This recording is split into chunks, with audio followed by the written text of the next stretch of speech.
Hi, John Harbaugh here with the Harbaugh Coaching Academy. The importance of coaches in the lives of young athletes can never be underestimated, especially today. I hope you enjoy the valuable, practical insights in this interview with our expert coach. And be sure to subscribe wherever you get your podcasts. So we're here at the Harbaugh Coaching Academy with two of the all-time greats. Coach Tony Dungy, Hall of Fame coach, Super Bowl winning coach, and one of the great color commentators in football today. Coach, respect what you do. And then Adam Schefter, NFL insider reporter. You're the best at what you do too. We're going to talk about a lot of different things. So media, let's talk about media. Coach, you've been on both sides of this. You've been a coach in the media. You've been on the other side analyzing the game. What about young coaches coming up and dealing with the media? I would tell young coaches three things. Number one, it's part of the job. And so don't look at it like, oh, I never want to talk to the media. It's just what we have to do. Number two, it doesn't have to be adversarial. I know a lot of times we'll say, oh, they've got to write about us, and eventually they're going to write something negative, so I don't want to tell them anything. It can be, you can have great relationships. I've had great relationship with Adam for years, and it's fine. He does his job, I do mine.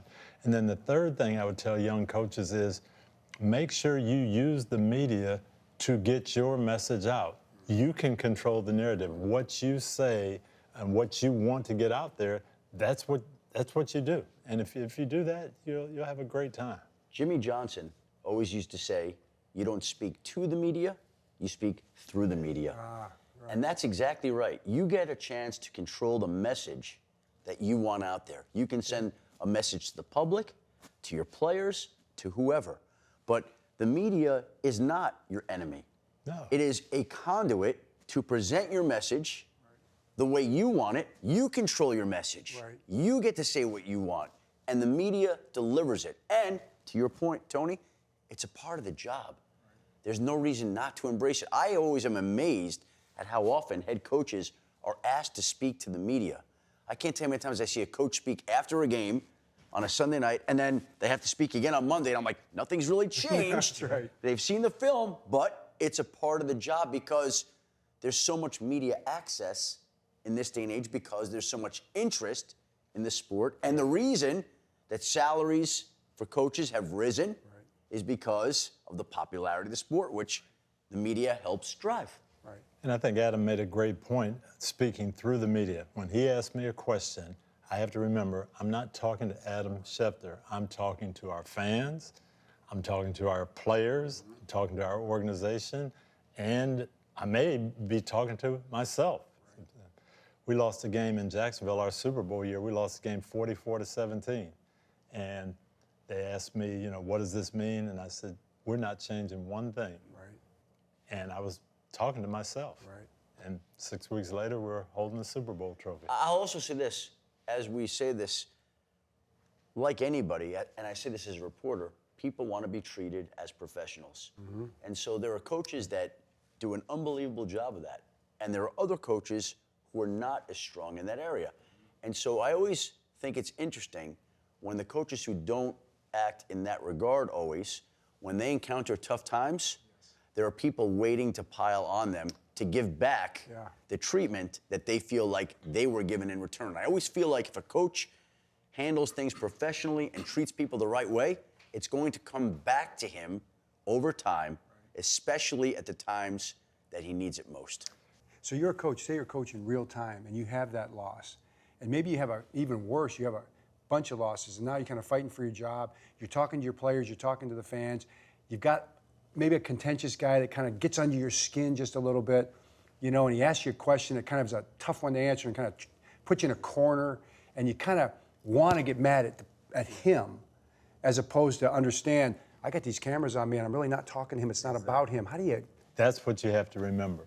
This guy may be getting on my nerves. He may even be doing it intentionally.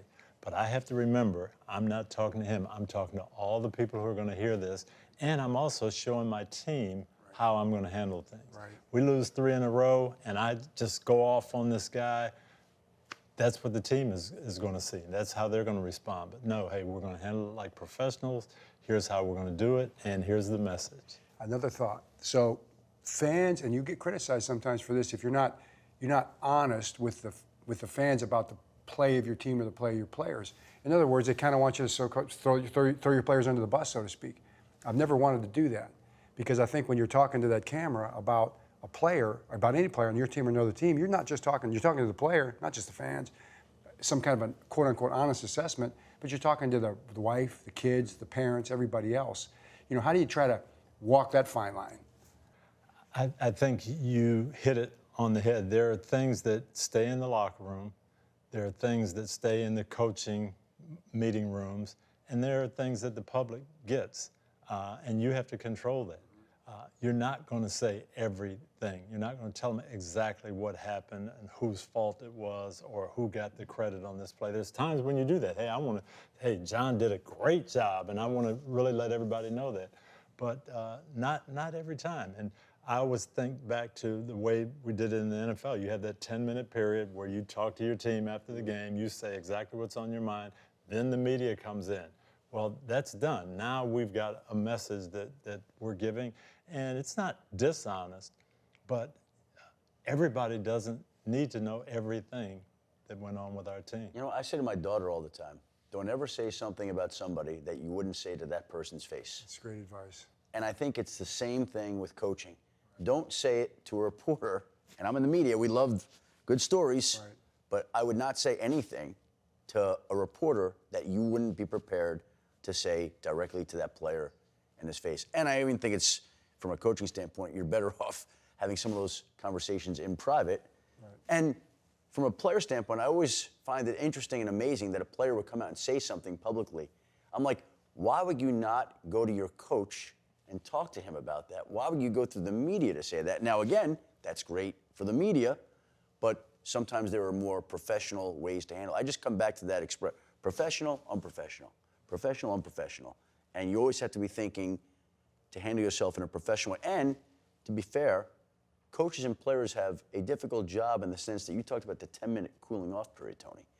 You're coming off an emotional 3+ hour experience, highly emotional. And maybe that afternoon didn't go the way you wanted. But it is still up to you to gather your emotions together. That's right. And not get emotional at a time that's highly emotional.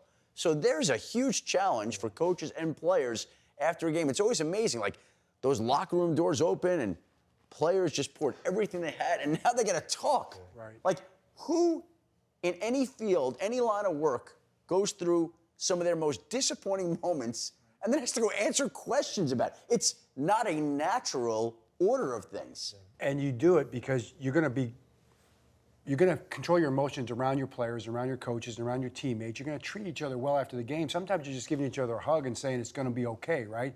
But then you get into that meeting environment, and it's a little more challenging because you feel like you're being attacked, and the arrows are being thrown at you. Then the other side, okay, Adam, you're the reporter. You're the young reporter. You want to be a sports journalist, and you get into that type of a tough setting.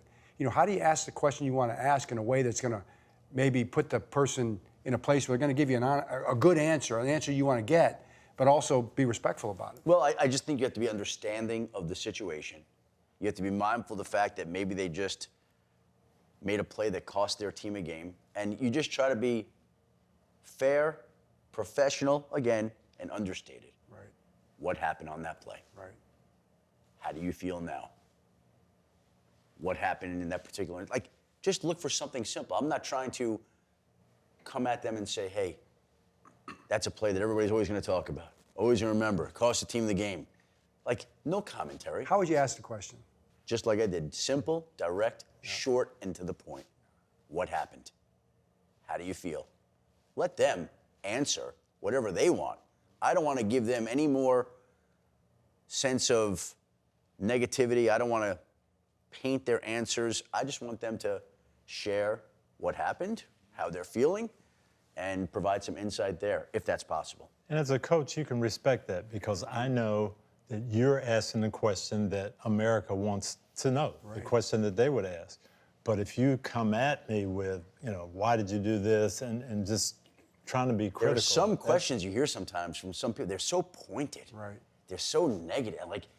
And to me, that's just not the job of the media. The media is to tell the story, to inform. We don't need to take it a certain direction. That's my opinion.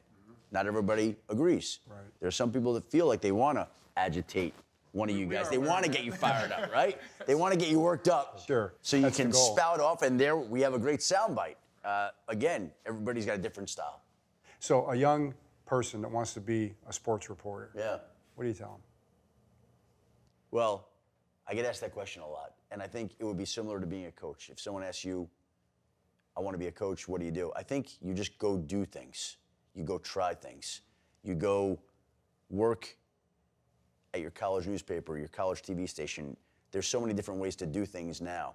And I just think it's important to try as many things as you can.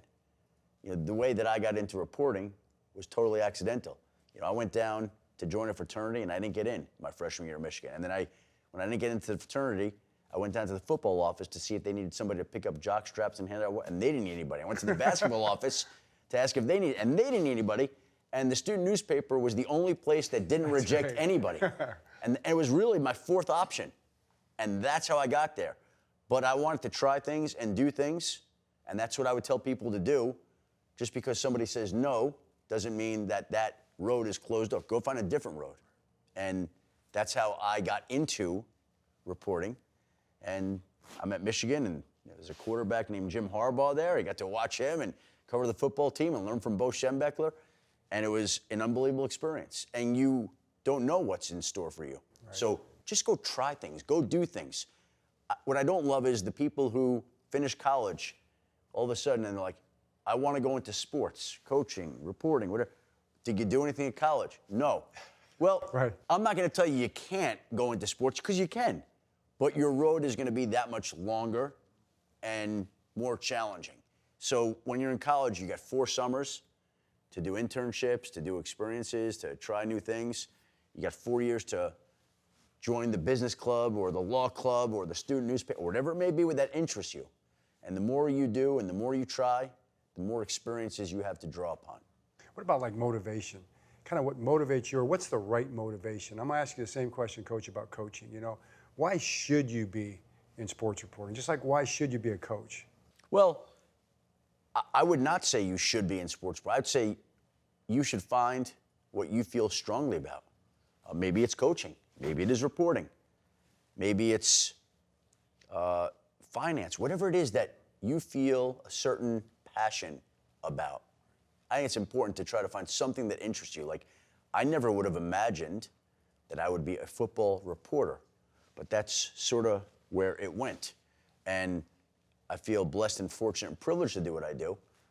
It just worked out the way it did. So many people love what you do, and so many people derive joy from your work.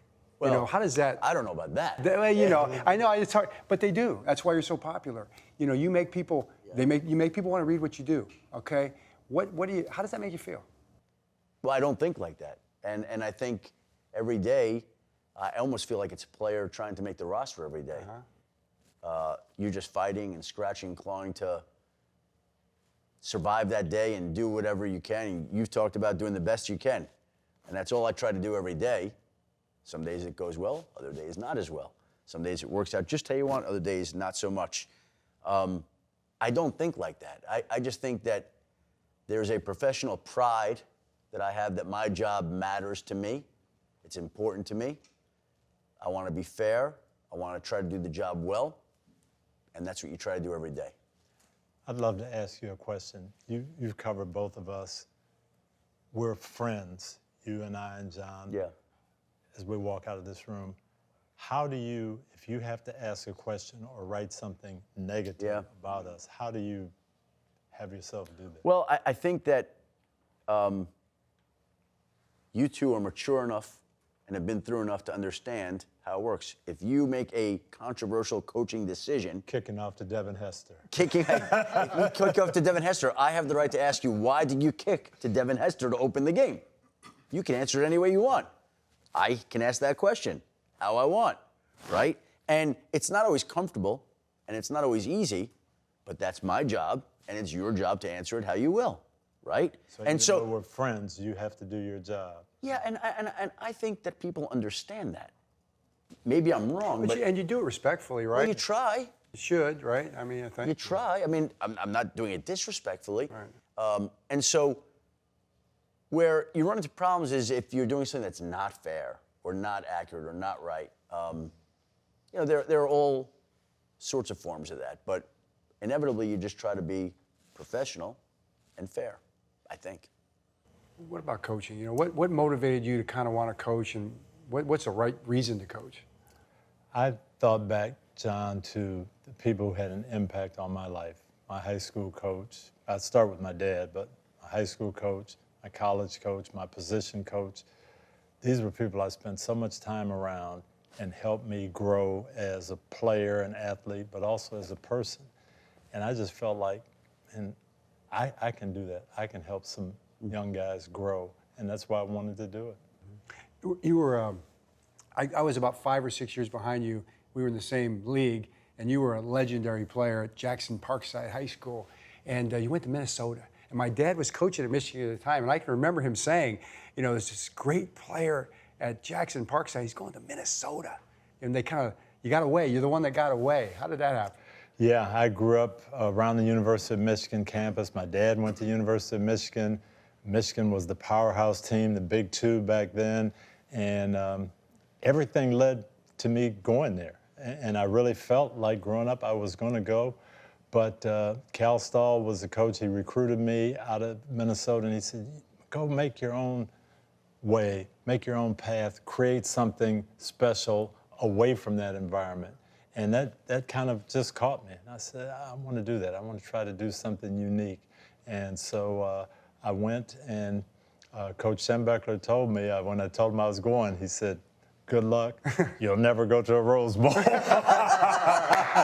probably right about that. Yeah, he was right about that, but I'm going to show you. But, and you did. You had great games against Michigan. We did. We had some fun games, and it was just something that kind of the challenge of doing something different and doing something on my own, and it worked out well. The Lord worked it out. I mean, I met some people, had some experiences that I probably wouldn't have had at Michigan, and it ended up helping me. It wasn't the NIL money that lured you to Minnesota? It wasn't quite the NIL money, no. What was Cal Stahl like? Cal Stahl was a great motivator. He was another coach who really tried to speak into you. I remember he said, hey, there's 3 reasons that you're here. It's to grow as an athlete, to grow as a student, and to grow socially. And most of you know that, but most of you will get it flipped the other way. You want to grow socially, be a great athlete, and then if there's any time left, then your academics, and we can't have that. So he really talked about the whole person growing into from a boy, a 17-year-old boy, to an adult. So a great coach once said, greatness is in doing the little things better than everybody else all the time. Who was that coach? That was Chuck Noll. That was my second coach, and I got to the Steelers, unbelievable kind of path. I was a quarterback in college. I didn't get drafted, and they said, you can come sign here, but we want you to play defense. And it was another one of those challenges. I took it, and I signed with the Steelers, and the first meeting we have, Coach Noll said, you know, first of all, welcome to the National Football League. You're a pro now. You're going to get paid to play, but don't make football your whole life. You got to put everything you can into it, but you've got to get some significance off the field too, and that's going to be important. And then the second thing he said, they'd already won 2 Super Bowls when I got there, and he said, we're champions not because we can do extraordinary things. We do the ordinary things better than everyone else. And I remember writing that down, and then I watched him. Our first practice, 1977, I'm a rookie, 45 minutes, block and tackle by the numbers. I'll never forget it. Number 1 was your stance. He put every single guy on the team in his stance. Joe Green's been Defensive Player of the Year, and Coach Noll's got him, no, move your foot here, Joe, you need to be here. 45 minutes. 1, stance. 2, approach. 3, contact. Same foot, same shoulder. Yeah. 4, follow through. And that let me know. He's talking about the little things, the ordinary things. This is how you block. This is how you tackle. That's why we're going to win. I'm doing that this year. That's a great idea. Blocking and tackling. By the numbers. And that was the first. And so then, now we go in, now we've got our team drill. And offense comes out and Dwight White's playing defensive end. He said, I think they're coming this way. Looks like they're coming this way. I can tell they're looking over here. Sure enough, they run that way. I was like, man, how does he know that? He said, they only have one play in. That's the only way they can run. It's been like that for 11 years. And Coach Noel would say, it doesn't matter if they know. If we do what we're supposed to do, if we execute, it doesn't matter. So he's about the fundamentals. Fundamentals. What about the all fundamentals? Fundamentals. Now, this I learned as a coach. I'm hearing fundamentals, details. Now I'm 25. I'm hired back on the staff. And Coach Noel's talking about the fundamentals and how we're going to teach things. Then he says something I never forgot. He said, you win with fundamentals, but the first 3 letters of fundamentals is F-U-N. If you take the fun out of it, it's no good. And this is the highest level. This is striving for a Super Bowl. Yes, fundamentals are important, details, but we can't make it drudgery. We're not out here to make people's lives miserable. Right. We're out here to help them be the best they can be. How do you make it fun for those guys? I mean, you did that. You guys always love playing for you. You know, how do you make a practice fun or a meeting fun? What do you? And everybody's got a different personality too. It is, but we're going to do these little things over and over and over again. It's going to seem like drudgery, but this is how we're going to win, and we're going to do it in a way, John, that it's not demeaning. I think you can be demanding as a coach without being demeaning or derogatory. So try to spice things up, try to make it fun, and know that you've got players out there. They're not just X's and O's. They're human beings. And that's one thing I learned from my dad. My dad was a teacher, and he said, he always used to say, I think my job is to help every student earn an A. And if I'm taking that approach, my job is to help every player be the best he can be, I got to get to know John Harbaugh. I got to know Adam Schefter. You might be a little different. You might need something different than John needs. That's my job, to figure out what you need and get that out of you and help you be the best you can be. Well, coaching is teaching. It is. It Right? absolutely And so your is. job was to help all your players get A's. Yep. Right. Yep. Same That's thing. the way I looked Same at thing it. as your dad. If we have a whole team full of A students, we're going to win a Super Bowl. Right. So your parents too. You talked about your dad, right? And Adam, your parents, your kids are involved in sports and different things that they're involved in. How'd you support them, coach them along the way, parent them along the way? What was your thought? Again, I always tried to just be there as often as I could with these jobs. It's not always easy. And I think of my daughter now working for Nickelodeon and doing Slime Time, and I get to watch her do interviews. Yeah. And I got to say something, like, that is... She's following your footsteps. Well... Kinda. we'll see where it leads. Yeah. I'm betting on her. It would be an honor if she did. But when I watch her do that stuff, it's more nerve-wracking for me to watch her interview anybody than it is for me to ever sit in front of anybody. And I would rather her nail an interview than me nail an interview. I'd rather her do great work than me do great work, right? So whether we're talking about watching your child in this field or athletics, it's probably the same thing. It's the exact same thing. I was so much more nervous watching my son play high school football than coaching the Super Bowl. It's not even close. Not even close. Not even close. Yeah. And so your daughter's coming up when she's young, and she's got teachers and coaches, and you see good teachers for her and bad teachers, and some you're happy with. What was it about the teachers or the coaches that you appreciated that were good for her? Well, they made it fun for her. They engaged her. They kept her interested.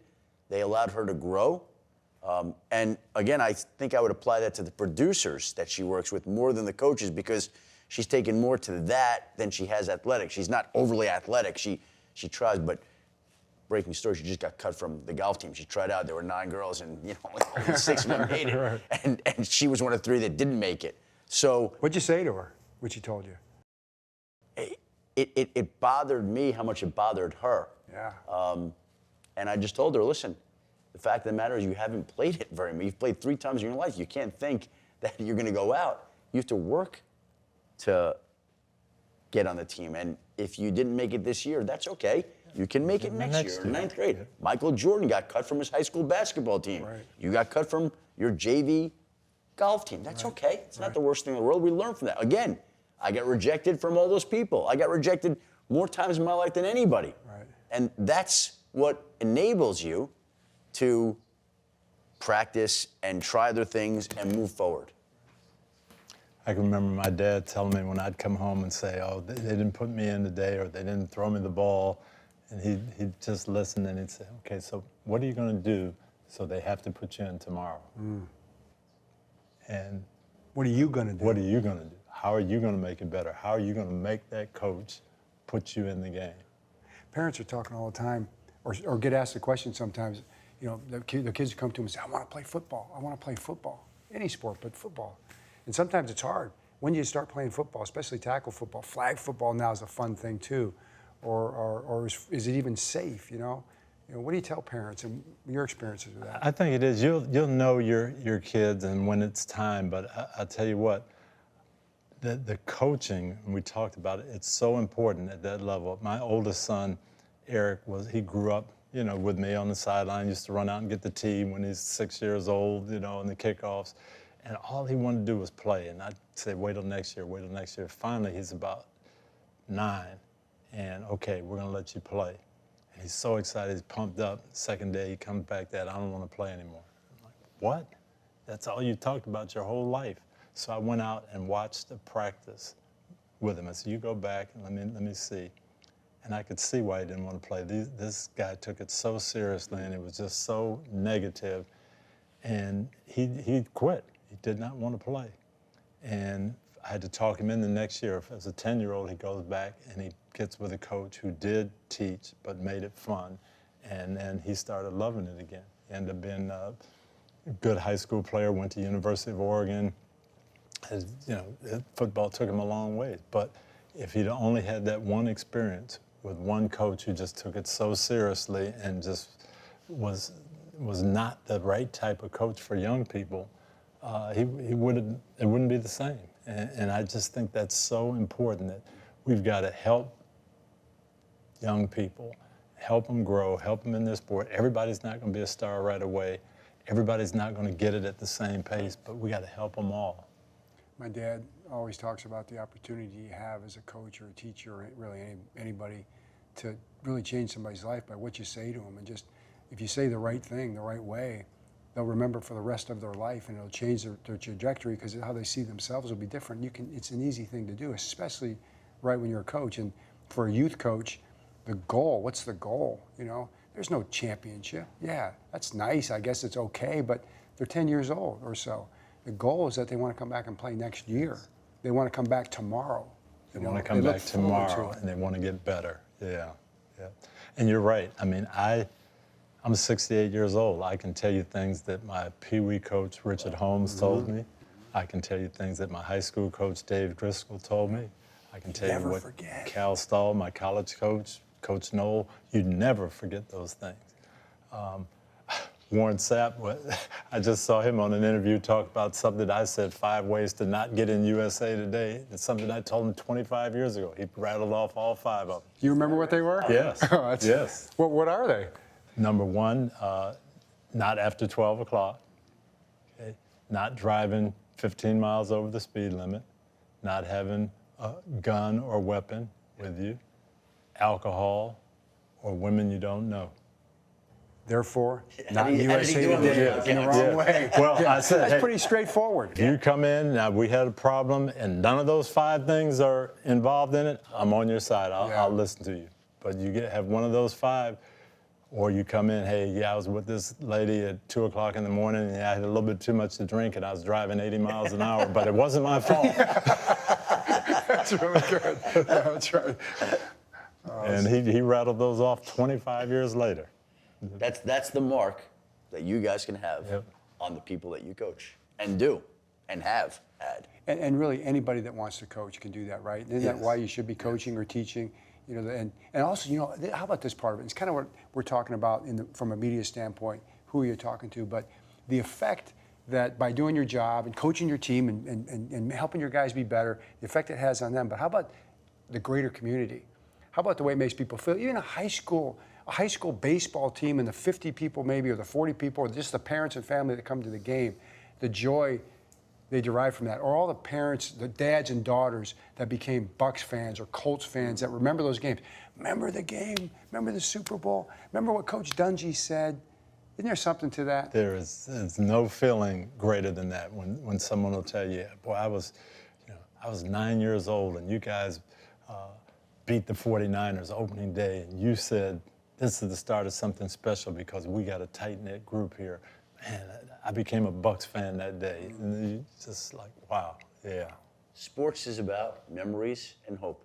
Right. Those are the two things. And it's created a lot of memories for a lot of people. Yeah. And it gives a lot of hope that next year we'll be better. And next year we'll get that championship that we didn't get this year. Memories and hope. That's sports. You know, one thing I love, like in any place, but Baltimore, for example, you've got every kind of different type of diverse type of person, situation, job, economic background, whatever, social status.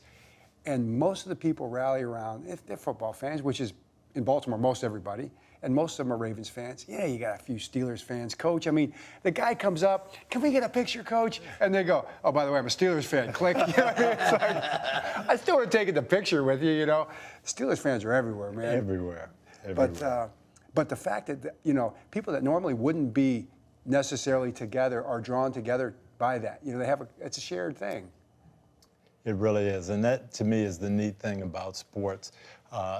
It brings you together, and it can bring you together. I think of Peyton Manning and Reggie Wayne. They grew up about 6 miles apart from each other in New Orleans, Louisiana. They go, whatever that is, 1,000 miles to Indianapolis to come together. They don't see each other. They've never met each other before? Even playing football? Yeah. Wow. But now Peyton gets drafted first, Reggie gets drafted, and now they become, they catch 1,000 balls from each other. So you stand in front of your football team and you tell them, you know, here we are, we're the Colts, we're the Bucs, we're the Ravens. You know, you're a Raven now, you're a Buck now, you're a Colt now. We're all come from different place, space, race, background, but now we're here together. What is it about a football team that kind of transcends all those other things? We got a common goal. We are here for one reason, and that's to win. And if everybody will put that, you know, you don't put your personality aside. You don't even put your personal goals aside. Yeah, I want to catch passes. I want to make so many tackles. I want to have interceptions. Yeah, all that. But at the end of the day, we're here to win. Mm-hmm. And if our coach can show us things that are going to help us win, then we're all in this. And there's no greater feeling. You come in that locker room after a win, and there's nothing like it. Nothing like it. It's a team, right? It's Everybody's gone through it together. Yep. Right. They've gone through the same experiences. It's hard. Yep. You battled through it together. Hopefully you made it to the other side. And so there's always that shared experience that unites you. That's the common bond that links everybody on that team together forever, always moving forward. So you guys are out successful in the media world outside of sports, you know, Adam. How do you take that same thing, that team, and take it to the business world? Well, it's different. It's hard to find. It's different. I mean, when you do shows like ESPN Sunday Countdown or Monday Night, you want to have a team environment. When you're working on it, you want that team to be together. And the more camaraderie you can build, the better it is. I mean, just this week, Rex Ryan texts, hey, can you come to my house in Nashville in July? I'm going to have everybody from the show over. I said, I'm going to try to come for a day, which I will. And it's hard. And it's hard. It is hard. It's not easy. But the more everybody knows each other, the more comfortable, the more friendly, the more family-oriented feel there is. And usually that results in better shows because there's a certain bond that brings everybody together. And at the end of the day, you've got the same thing. We want to be the best show on television. We want to be the best. And to do that, we got to work together.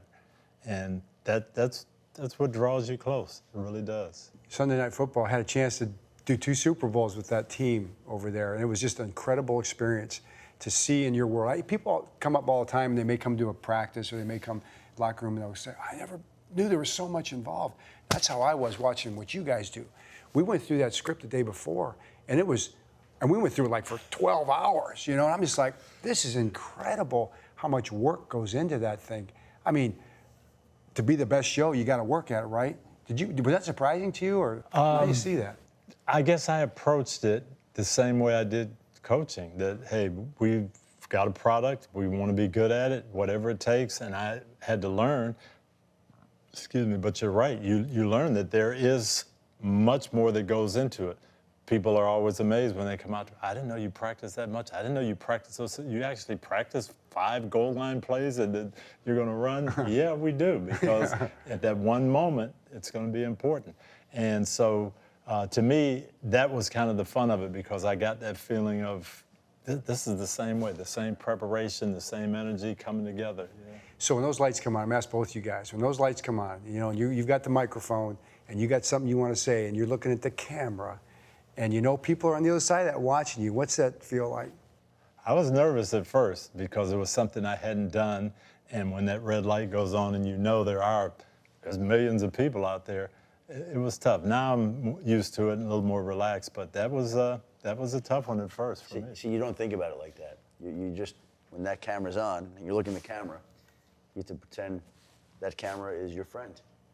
And you're Well, you should have been there when I started. I told you that. That would have helped. You called, I would have been happy to tell you that. And so that's not a camera, that's your friend. Okay. And talk to that camera like it's your friend. That makes sense. Right? That makes now, sense.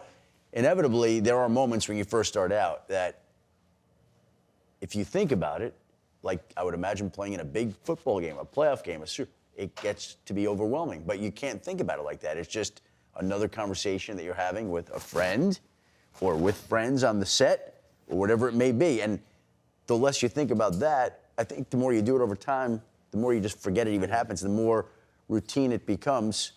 Now, I will say there were a couple times where I actually was the sideline reporter one year. I remember for John Madden and Al Michaels, and I was doing the Hall of Fame game. And to hear Al Michaels and John Madden throw down to me, my heart was racing. I'm not gonna lie. Like, that was wild. And I remember growing up watching on ESPN, and maybe you watched it back in the day. Maybe you did, Tony, but it was a show called Sports Reporters. I remember. It was on every Sunday morning. And my friends and I in college always would watch Sunday morning Sports Reporters. The first time that I ever got to be on the show, they came to me for my parting shot. They would do parting shots at the end of the show. I've never had this feeling in my life ever since, but I'm sitting on the set, you know, all these writers. Iconic guys. Yeah. Iconic guys. And I could feel the blood coursing from my toes to my brain. I've never, ever experienced it. Boom, it was boom, unbelievable. And I didn't think I'd be able to get the words out of my mouth. And eventually I did, but that was not easy. Yeah. And eventually you learn, okay, let's just talk and let's just get on there, and you don't think about the camera. Adam said eventually you learn, and I think that's something, I go back to another one of Coach Noel's pet phrases. Pressure is what you feel when you don't know what to do. Yeah. If you know what to do, you won't feel pressure. And as you learn, and you learn that the camera's your friend, and you learn that you can do this and how to do it, then you feel less and less pressure. Second nature. Say, hey, I'm just doing what I'm trained to do. One thing, kind of communication, okay? We're talking about communication, the idea of communication. To be a teacher, to be a coach, to be a media person, communication is really everything to get everybody on the same page. But it's challenging. So many people struggle to communicate.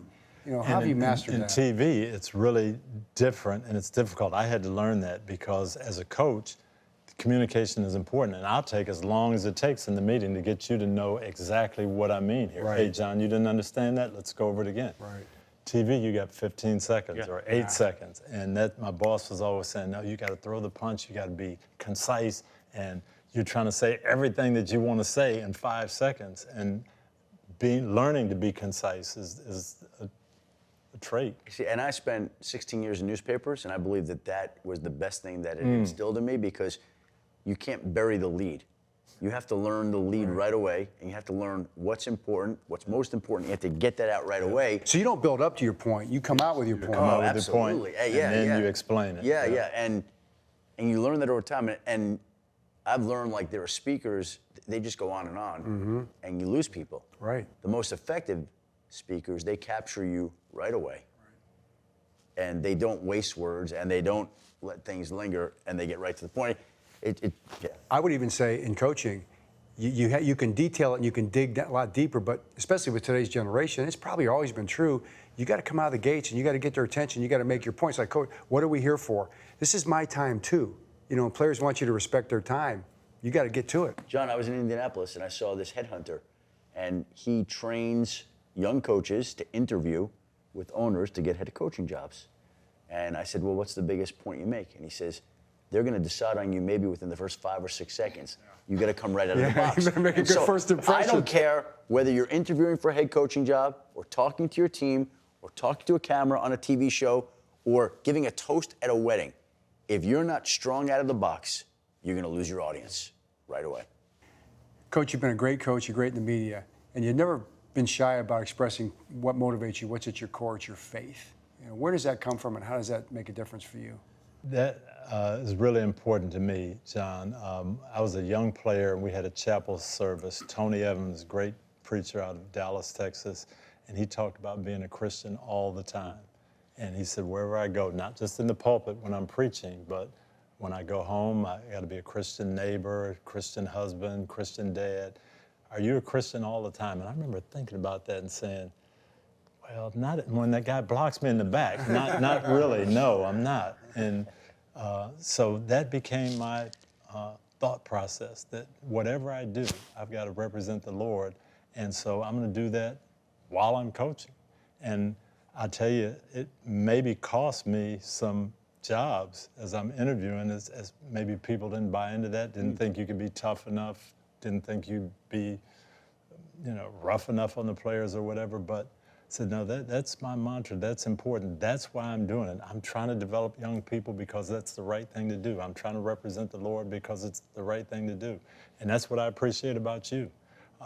You have shown people you can be excellent at what you do and still do things the right way. You can be tough still too, right? You can be tough as you need to be. Yeah, maybe tougher, you think? I think so too, because when I was playing with the Steelers, that was one of the things. We had this run, 6 years, that was great, but we had so many guys that just, their MO is, I'm doing it for the Lord. It's not for me. It's not just, hey, we won this year, so I'm excited. I need to be excellent every single day. One of my favorite verses in the Bible, Paul talks about running a race, and there's only one first prize, so run to win. But make sure you're running the right race. Don't end up when life's all over and I won, but it was the wrong race. Yeah, what did I win? Yeah, win the right thing, win the prize that never tarnishes, never fades. Let's end on that. That's outstanding. Thanks, Coach. This is great being with you. Thank you. Thank you. Visit HarbaughCoachingAcademy.org.